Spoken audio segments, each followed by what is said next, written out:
충북 방사선 가속기 유치 이후에 과제와 해법을 살펴보는 기획보도 그 두 번째 순서입니다. 25년 전부터 방사선 가속기를 보유하고 있는 경북 포항의 상황을 전해드렸는데요. 그렇다면 충북은 방사선 가속기 구축부터 운영까지 남은 과제는 무엇이고 더 나아가 지역 경제 활성을 위해 충북이 모색할 만한 대안은 없는지 황정원 기자가 짚어봤습니다. 충북 청주에 들어서는 다목적 방사선 가속기, 기초과학 연구와 신약 소재 부품 개발을 위한 핵심 장비입니다. 경북 포항에 3세대, 4세대 방사선 가속기가 설치돼 있지만 연구자 수요가 몰리면서 정부가 새 가속기를 구축하기로 한 겁니다. 3세대가 태양보다 1억 배 밝은 광원이라면 청주 오창에 들어서는 방사선 가속기는 이보다 100억 배 밝아 기존에 할 수 없었던 연구가 가능하고 훨씬 선명한 이미지를 얻을 수 있습니다. 건립 비용만 총 1조 원 정도로 국비 8천억 원과 지방비 1,980억 원을 들여 정부는 2022년 이전에 공사를 시작해 2028년부터는 운영할 계획입니다. 여기에 충북도는 별도로 활용지원센터, 중소기업 이용료 지원 등 5개 분야에 1,603억 원을 지원합니다. 그만큼 방사선 가속기 구축 사업은 충북 역대 최대 예산이 투입되고 건설 기간만 7년으로 국가기술 경쟁력 강화와 지역경제 기여 등은 명백한 사실입니다. 하지만 향후 지역미래 먹거리 창출까지 이어질지는 따져볼 일입니다. 충북연구원이 발표한 방사선 가속기 구축에 따른 충북의 경제적 파급 효과에 따르면 생산 유발 효과는 5조 2천억 원, 부가가치 유발 효과는 1조 8천억 원, 취업 유발 효과는 2만 858명에 달합니다. 이는 건설비 8천억, 운영 활용비 7,707억 원, 사업 운영 기간을 30년으로 가정하고 계산된 수치입니다.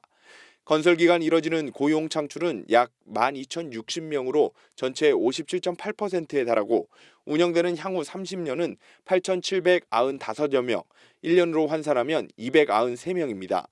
건설 기간인 단기간에 고용 창출이 집중된 반면 구축 뒤 실제 고용 효과는 크지 않다는 얘기입니다. 방사선 가속기 연계 기업 유치가 뒷받침되지 않는다면 이번 유치 성공에 따른 청사진이 반쪽짜리가 될 수 있다는 겁니다. 오창 배후 지역인 충북 혁신도시에 충북도가 추진 중인 시스템 반도체 융복합타운 등을 정부 차원에서 가감히 지원해 국가 전략 산업인 바이오와 IT, 반도체 분야 거점으로 충북을 육성하는 노력이 뒷받침돼야 할 상황입니다. 바이오 산업의 국가 거점인 오송 지역 그리고 에너지 산업과 반도체 산업을 육성하고 있는 충북 혁신도시 요 두 지역의 그 공간적 중심에 있는 오창의 첨단 IT 산업을 방사선 가속기를 활용해서 고도화해 나가고 방사선 가속기를 통한 연구 성과를 기업 생산 활동으로 연결할 추가적인 기반 마련도 시급합니다. 방사선 가속기가 들어설 오창 테크노폴리스를 중심으로 인근 오송과 충북 혁신도시, 대전 대덕특구, 카이스트 등이 거대한 클러스터로 연계 발전될 예정인데 실제 지역 성장 동력이 될 수 있는 추가적인 기업 유치를 위해선 가속기 수요를 충당할 산업단지 추가 조성 등이 필요한 실정입니다. 그래서 현재로서도 많은 국내 바이오 기업이나 반도체 기업이 충북에 오고 싶지만 지금 입주 공간도 부족하고 이래서 못 오고 있는 기업도 많은데 이 가속기를 만들면서 또 연관 산업단지도 만들고 지금 예타 중인 오송 국가 제3산단이 완공이 되면 굉장히 많은 관련 기업들이 충북에 유치가 돼서 그야말로 이제 충북으로서는 아주 영구적인 그 고용 창출이 지속적으로 이루어질 것으로 그렇게 생각합니다. 더불어 소프트웨어 개발과 연구 인력 확충도 중요합니다.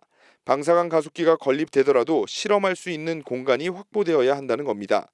이 공간을 빔라인이라고 부르는데 운영 초기 계획은 10개로 수요를 감당하기에는 부족한 수치입니다.